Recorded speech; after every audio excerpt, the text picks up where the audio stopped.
ఎత్తుకు పై ఎత్తు అనే చందమామ కథ చెప్పుకుందాం.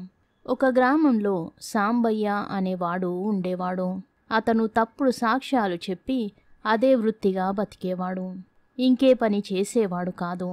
తప్పుడు సాక్ష్యాలు చెప్పి డబ్బు గడించే అవకాశం లేనప్పుడు తానే గ్రామస్తుల మధ్య తగాదాలను ఎగదోసి ఎవరు ఎక్కువ డబ్బు ఇస్తే వారి పక్షాన సాక్ష్యం చెప్పేవాడు. కొంతకాలానికి సాంబయ్య ధోరణి అందరికీ తెలిసిపోవడం చేత గ్రామ పెద్దలు అతని సాక్ష్యాన్ని ఆమోదించడం మానుకున్నారు. అప్పుడు సాంబయ్య తన వృత్తిని దూర గ్రామాలలో కొనసాగించడానికి బయలుదేరాడు. అతను వెళ్లే దారిలో ఒక శెట్టి నెత్తిన నేతి డబ్బా పెట్టుకుని పోతూ ముందు కనిపించాడు. సాంబయ్యకు వెనకగా ఒక కూలీ లాంటి వాడు నడుస్తున్నాడు. ఆ ఇద్దరిని చూడగానే సాంబయ్యకు ఒక ఆలోచన వచ్చింది. అతను ఆగి కూలీవాణ్ణి దగ్గరకు రానిచ్చి, నేనొక ఉపాయం చెబుతాను, చేస్తావా అన్నాడు. లాభించేటట్టుంటే చేస్తాను అన్నాడు కూలీవాడు. నెత్తిన నేతి డబ్బా పెట్టుకుని ముందు వెళుతున్న శెట్టిని చూసావా? నువ్వు ఆ డబ్బా నీదేనని చెప్పి లాగేసుకో. శెట్టి నీ మీద ఫిర్యాదు చేస్తే నేను నీ పక్షాన సాక్ష్యం చెబుతాను. సాక్ష్యం చెప్పినందుకు నాకు 2 రూపాయలు ఇయ్యాలి. నాకు 2 రూపాయలు లాభం, నీకు నేతి డబ్బా లాభం, ఏమంటావు అన్నాడు సాంబయ్య. ఈ ఉపాయం కూలివాడికి నచ్చింది. వాడు గబగబా నడిచి వెళ్ళి శెట్టి నెత్తిమీది నేతి డబ్బా లాగేసుకుని, ఇది నా డబ్బా అన్నాడు. ఇది అన్యాయం, నేను ఈ పక్క గ్రామానికి వెళ్ళి నీ మీద ఫిర్యాదు చేస్తాను అన్నాడు శెట్టి కూలివాడితో. పద, నేను వస్తాను, ఈ డబ్బా నాదేనని నేను న్యాయస్థానంలో నిరూపించుకోగలను అన్నాడు కూలీవాడు. ఇద్దరూ కలిసి పక్క గ్రామంలో న్యాయాధికారి దగ్గరకు వెళ్లారు. వారి వెనకనే సాంబయ్య కూడా వెళ్ళాడు. ఇద్దరూ చెప్పినది విని న్యాయాధికారి, మీ ఇద్దరిలో ఎవరు నిజం చెబుతున్నది తెలియడం లేదు అన్నాడు. దానికి కూలీవాడు, పిల్లలు గలవాణ్ణి, అబద్ధమాడుతానా అండి? ముందు గ్రామంలో ఉన్న నా కూతురింటికి ఈ నెయ్యి పట్టుకుపోతుంటే ఈ శెట్టి దారిలో కలిసి డబ్బా లాక్కుపోయాడు, అందుకని మీ వద్దకు లాక్కొచ్చాను అన్నాడు. నువ్వు చెప్పేది కల్లారా చూసిన వాళ్ళెవరన్నా ఉన్నారా అని న్యాయాధికారి కూలివాణ్ణి అడిగాడు. ఉన్నాడండి, ఎవరో ఆయన మాతో పాటు నడుస్తూ వచ్చాడు. ఒక్క నిమిషం ఉండండి అని కూలివాడు వీధిలోకి వచ్చి సాంబయ్యను లోపలికి తీసుకుపోయాడు. న్యాయాధికారి సాంబయ్యను, ఈ మనుషులు నీకు తెలుసా అని అడిగాడు. నాకు తెలియదండి, నేను వచ్చే దారిలో వీళ్ళు తగు పడడం మట్టుకు చూశాను అన్నాడు సాంబయ్య. అలా అయితే చెప్పు, ఈ డబ్బా ఎవరిది? ఎవరి నుంచి ఎవరు దీన్ని కాజేశారు అని న్యాయాధికారి సాంబయ్యను అడిగాడు. ఈ కూలి మనిషి నేతి డబ్బా తెస్తుంటే ఈ శెట్టిగారు దాన్ని లాక్కోబోవడం కల్లారా చూశాను అన్నాడు సాంబయ్య. సాంబయ్య చెప్పిన సాక్ష్యం ఆధారంగా న్యాయాధికారి నేతి డబ్బాను కూలివాడికి ఇప్పించాడు. న్యాయాధికారి తీర్పు ప్రకారం కూలివాడు నేతి డబ్బా తీసుకుని సాంబయ్య చేతిలో 2 రూపాయలు పెట్టాడు. తిరిగి ముగ్గురు దారి పట్టారు. ముందు కూలీ నడుస్తున్నాడు, వెనకగా సాంబయ్య, అతని వెనుకగా శెట్టి నడుస్తున్నారు. సాంబయ్య చేసిన దుర్మార్గం శెట్టికి అర్థమైంది. సాంబయ్యను మోసగించి తన నేతి డబ్బా తిరిగి సంపాదించుకోవాలని శెట్టి నిర్ణయించుకున్నాడు. అతను సాంబయ్యను కలుసుకొని వెంట నడుస్తూ, ఏమయ్యా, నువ్వు నాకంటే తెలివిగల వాడనుకున్నాను, నీకన్నా ఆ కూలి చేసుకునేవాడే నయమే. నీ చేతిలో 2 రూపాయలు పెట్టి 20 రూపాయల నేతి డబ్బా కాజేశాడు అన్నాడు. ఈ మాట విని సాంబయ్య తెల్లమొహం వేశాడు. మళ్ళీ శెట్టి ఇలా అన్నాడు, నువ్వు చేసిన పనే నేను చేసి ఈ నేతి డబ్బా సంపాదించాను. నేతి దుకాణంలో ఈ డబ్బాను ఒకడు బేరం చేశాడు. ఆ మనిషి దుకాణం వాడికి డబ్బు ఇవ్వబోతుంటే వద్దని సంజ్ఞ చేశాను. అది గ్రహించి ఆ మనిషి దుకాణం వాడితో డబ్బు ముందే ఇచ్చేశానన్నాడు. దుకాణం వాడు లేదన్నాడు. ఇద్దరూ గొడవ పడ్డారు. జనం మూగారు. అప్పుడు నేను కల్పించుకొని దుకాణం వాడితో, నీకు బుద్ధి లేదుటయ్యా, ఆ మనిషి డబ్బు ఇస్తుండగా నేను చూశాను అన్నాను. నలుగురు దుకాణం వాణ్ణి మందలించి నేతి డబ్బా ఆ మనిషికి ఇప్పించారు. అతను డబ్బాతో తన గ్రామానికి బయలుదేరుతుంటే నేను వెంటబడ్డాను. ఆ మనిషి నా చేతిలో 2 రూపాయలు పెట్టబోయాడు. నేనేమన్నా వెర్రివాన్నా? ఇదేమీ కుదరదని చెప్పి ఆ మనిషి చేతిలో నేనే 2 రూపాయలు పెట్టి డబ్బా తీసేసుకున్నాను. నువ్వు అదే పని చేశావు గాని నాలాగా తెలివితేటలు అంతకన్నా మంచి నేర్పు ఉపయోగించి డబ్బా సంపాదించుకోలేకపోయావు. నీ తెలివి అలా ఉంది. శెట్టి ఆ మాట అనగానే సాంబయ్యకు ఆశ పుట్టింది. ఇప్పుడేం చేయాలి అన్నాడతను శెట్టితో. కూలివాడు నన్ను ఏం చేశాడో అదే ఇప్పుడు నువ్వు చెయ్యి. నీకు నేను అండ ఉంటాను. నా సహాయానికి ఏదో ముట్టజెప్పుదు గాని అన్నాడు శెట్టి. సాంబయ్య గబగబా నడిచి వెళ్ళి కూలివాడి దారికి అడ్డంగా నిలుచుని, నా డబ్బా చాలా దూరం మోసావు, ఇంకా నాకు ఇచ్చేయి అన్నాడు. కూలివాడు, నీ సాక్ష్యానికి డబ్బు ఇచ్చుకున్నానుగా, పద పద అన్నాడు. సాంబయ్య బలాత్కారంగా డబ్బా లాక్కోబోయాడు. కూలివాడు డబ్బా కింద పెట్టి సాంబయ్య మీద కలియబడ్డాడు. ఇద్దరు ఘోరంగా కొట్టుకున్నారు.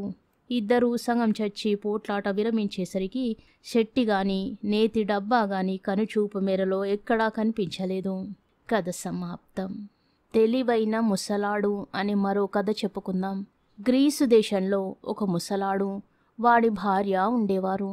ఒకనాడు ముసలాడు తన భార్యతో, ఏమే, డబ్బు అవసరంగా కావాలి, నువ్వు సంతకు పోయి మన ఆవును అమ్మిరా, నేనే పోదును గాని నా కాలు బెనికింది అన్నాడు.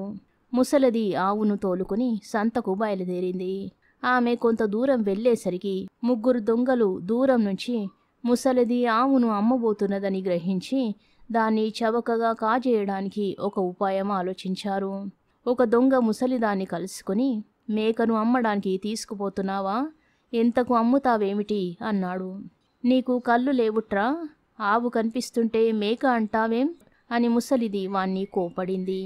దొంగవాడు విచారంగా తల ఆడించి, బామ్మ, నువ్వేమన్నా కలగంటున్నావా ఏం, అది మేక, 30 మాడలకు ఆ మేకను నాకు ఇచ్చేయి అన్నాడు. ముసలిది వాణ్ణి తన చేతికర్రతో ఒక పోటు పొడిచి ముందుకు సాగింది. ఆమె కొంత దూరం వెళ్ళేసరికి రెండో దొంగ తారసపడి, అమ్మమ్మ, ఎక్కడిదాకా ప్రయాణం అన్నాడు. సంతకు నాయనా, దీన్ని అమ్మమని ముసలాయన అన్నాడు అన్నది ముసలిది. 25 మాడలకు నేనే కొంటాను, నాకు ఇచ్చేయి అన్నాడు వాడు. నీకు మతిపోయిందట్రా, నిక్షేపమంటి ఆవును మేక ఖరీదుకు అమ్మమంటావా అన్నది ముసలిది. రెండో దొంగవాడు ఆశ్చర్యం నటిస్తూ, పెద్దదానివయ్యావు, చత్వారం వచ్చేసింది, అందుకే మేకను చూసి ఆవు అనుకుంటున్నావు అన్నాడు. అయితే అయిందిలే అంటూ ముసలిది ముందుకు సాగింది. కాని ఆమె మనసు ఆరాటపడుతున్నది. తాను ఆవును తీసుకుని బయలుదేరింది కదా, అందరూ దాన్ని చూసి మేక అని ఎందుకంటున్నారు? ఇలా ఆలోచిస్తూ ఆమె మరికొంత దూరం వెళ్ళేసరికి మూడో దొంగవాడు ఎదురుపడి, అత్తా, మేకను అమ్మబోతున్నావా ఏం, 20 మాడలకు నేనే కొంటాను అన్నాడు. అయితే ఇది మేకేనన్నమాట, ఇదేదో గారడిలాగుంది, నేను బయలుదేరినది ఆవును తీసుకుని అన్నది ముసలిది. అత్తా, నీకు పైత్య వికారం లాగుంది, 20 మాడలకు నాకు దీన్ని అమ్మి ఇంటికి పోయి నడుం వాల్చు అన్నాడు మూడో దొంగవాడు జాలిగా. ఒకడు 30 మాడలిస్తానంటే ఇంకోడు 25 అన్నాడు. ఇద్దరికీ కాదని నీకు 20కే ఇయ్యమంటావురా, 30 ఇచ్చి తీసుకో అన్నది ముసలిది. న్యాయంగా ఈ మేక 30 మాడలు చెయ్యదత్తా, పోనీ పెద్దదానవు, శ్రమపడిపోతావు, 30 తీసుకో అన్నాడు మూడో దొంగవాడు. ముసలిది తన ఆవును మేక ఖరీదుకు అమ్మి ఇంటికి తిరిగి వచ్చి జరిగినదంతా తన మొగుడికి చెప్పింది. ముసలాడు ఆ దొంగ వాళ్ళ వర్ణన వింటూనే వాళ్ళు పొరుగురి కుర్రాలని పోల్చుకుని, జరిగినదేదో జరిగిందిలే, జరగవలసింది నేను చూస్తాను అన్నాడు. ముసలాడు బయటికి వెళ్ళి ఒకే రకంగా ఉన్న 2 కుందేళ్లను కొనుక్కొచ్చాడు. అందులో ఒక కుందేలును బుట్టలో పెట్టి మూత వేసి రెండో దాన్ని మరో బుట్టలో పెట్టుకుని బయలుదేరుతూ తన భార్యతో, ఏమే, ఇవాళ మనకు అతిథులు వస్తారు, తేనె రొట్టెలు, పాయసము, బాతు మాంసము వేపుడు చేసి సిద్ధంగా ఉంచు, నేను ఇంటికి వచ్చి వంట ఏం చేశావని అడుగుతాను, కుందేలు వచ్చి చెప్పినట్టే చేశానను అని హెచ్చరించాడు. ముసలివాడు పొరుగు గ్రామం వెళ్ళేసరికి ముగ్గురు దొంగ వాళ్ళు పానశాల బయట జల్సా చేస్తున్నారు. వాళ్ళు ముసలాన్ని చూసి, ఏ ముసలాడా, నీ పెళ్ళానికి ఆవు ఏదో మేక ఏదో కూడా తెలీదే అని వేళాకోలం ఆరంభించారు. ఆ, దాని మొహం, దానికి మతి సరిగ్గా లేదు, అయితేనేం వంట దివ్యంగా చేస్తుంది అన్నాడు ముసలాడు. అది కొంత మేలే అన్నాడు ఒక దొంగవాడు. ముసలాడు ఆలోచన నటిస్తూ, ఇవాళ ఏం వంట చెయ్యమందాం, పాయసం తినాలనుంది, బాతువేపుడు కూడా, పోతే తేనె రొట్టెలు కూడా తిందాం అని బుట్టలో నుంచి కుందేలును పైకి తీసి, ఒసే, నువ్వు వెంటనే ఇంటికి పోయి పాయసము, బాతువేపుడు, తేనె రొట్టెలు చెయ్యమని అమ్మతో చెప్పు అంటూ వదిలేశాడు. అది చెంగు చెంగున ఎగురుతూ క్షణంలో ఎటో మాయమైంది. చిత్రంగా ఉందే, ఆ కుందేలు నిజంగా ఇంటికి పోయి నువ్వు చెప్పినదంతా ముసలిదానికి చెబుతుందా అన్నారు దొంగలు. ఎందుకు చెప్పదు? ఇంతప్పటి నుంచి దాన్ని పెంచాను. నా మాట నమ్మకపోతే మా ఇంటికి వచ్చి మీరు కూడా భోజనం చెయ్యండి అన్నాడు ముసలాడు. ముగ్గురు ముసలాడి వెంట వాడి ఇంటికి వచ్చారు. ముసలాడు, ఏమే, వంట ఏం చేశావు అని భార్యను అడిగాడు. కుందేలు చెప్పినదే చేశాను అన్నది ముసలిది. ఆమె నలుగురికి వడ్డించింది. ముసలాడు కుందేలుకు చెప్పిన ప్రకారమే వంట సిద్ధం కావడం చూసి దొంగలు మోసపోయి తమలో తాము గుసగుసలాడుకుని ఆ కుందేలును అమ్మమన్నారు. కుందేలును అమ్మడమా? అది జరిగే పని కాదు అన్నాడు ముసలాడు. వాళ్ళు బేరం 10,000 మాడలకు పెంచినా ముసలాడు సరేననలేదు. వాళ్ళు అంతగా కావాలంటుంటే అమ్మరాదు, డబ్బు కావాలని అంటుంటివిగా అన్నది ముసలిది. మన ఆవు మారినట్టు కుందేలు కూడా మారిపోతుందేమో అన్నాడు ముసలాడు తన భార్యతో. దొంగలు ముగ్గురు ఒకరికొకరు కన్ను మలిపి, అలాంటి భయం వద్దులే ముసలాడా అన్నారు. ముసలాడు 10,000 మాడలు పుచ్చుకుని బుట్టతో పాటు తన రెండో కుందేలును వాళ్లకు అమ్మేశాడు. వాళ్ళు తమ గ్రామానికి తిరిగి వెళుతూ దీన్ని మన ఇళ్లకు ముందుగా పంపి మనకు ఏమేం వంటలు కావాలో మన పెళ్ళాలకు తెలియజేద్దాం అనుకుని ఒక్కొక్కడు కుందేలుకు విడివిడిగా తమ అవసరాలు తెలిపి కుందేలును వదిలేశారు.